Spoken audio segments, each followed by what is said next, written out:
नमस्कार। प्रस्तुत है आज का चिंतन। गायत्री मंत्र एक विज्ञान सम्मत गाया जाने वाला मंत्र है।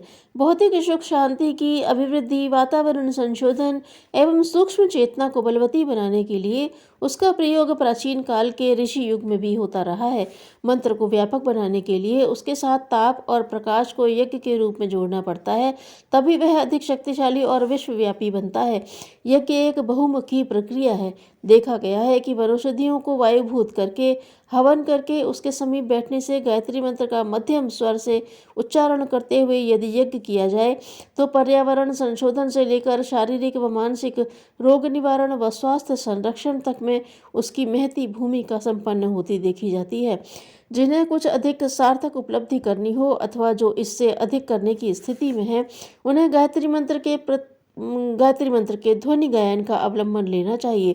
जिस प्रकार शाकल्य में प्रयुक्त होने वाली वनौषधियों के अपने अपने पृथक पृथक गुण हैं, उसी प्रकार गायत्री मंत्र को जिन ध्वनियों में गायन करते हुए आहुतियाँ दी जाती हैं, उनका भी विशेष प्रभाव होता है। मंत्र की विशेषता उसके विशिष्ट रूप से किए गए गायन में है।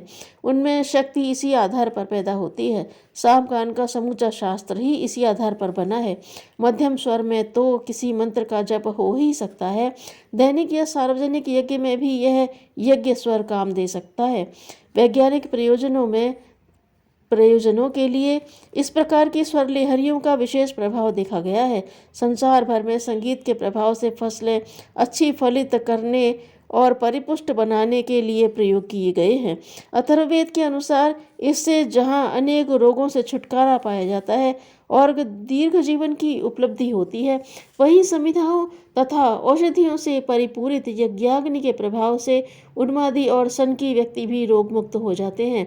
श्रुति कहती है, गयान प्राणान त्रायते स गायत्री। जो प्राणों की रक्षा करती है वह गायत्री है। परीक्षणों उपरांत पाया गया है कि मानसिक रोगों के निवारण के लिए उस प्रयोजन में काम आने वाली वनौषधियों का हवन अधिक लाभदायक सिद्ध होता है।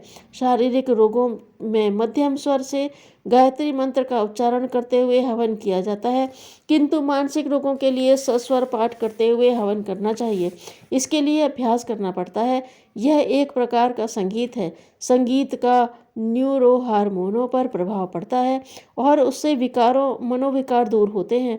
अकेले की अपेक्षा सामूहिक रूप से किया गया सस्वर मंत्रोच्चार अधिक प्रभावशाली होता है और प्रतिफल भी जल्दी प्रस्तुत करता है।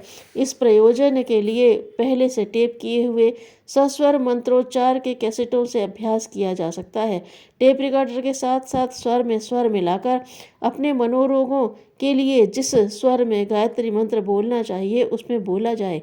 नित्य कर्म प्रयोग में जिस तरह यजनकर्ता को अपनी सुविधा अनुसार सामग्री चयन कर हवन करने का नियम है, उसी तरह शारीरिक मानसिक रोगों में भी प्रत्येक को अपने लिए उपयुक्त बीज मंत्र तथा सामग्री का चयन कर सस्वर या बिना स्वर के गायत्री महामंत्र का उच्चारण करते हुए हवन करना चाहिए। मंत्रों की आहुतियों की संख्या 24 भी हो सकती है और ज़्यादा भी। यहाँ ध्यान यह रखा जाना चाहिए कि संख्या नहीं, आहुतियाँ नहीं, वस्तुतः मंत्रोच्चार करने वाले साधक की तपःपूत वाणी से उच्चारित शब्द लहरियों में प्राण श्रद्धा की सामर्थ्य से ही पैदा किए जाते हैं। जब यह सब होने लगता है तो चमत्कारी परिवर्तन जड़ व चेतन में होता हुआ देखा जा सकता है। संसार में रहना है तो सही व्यवहार करना सीखो। सचरित्रता और सौजन्य ऐसी हुंडी है जिस पर सर्वत्र विश्वास हो जाता है। धन्यवाद।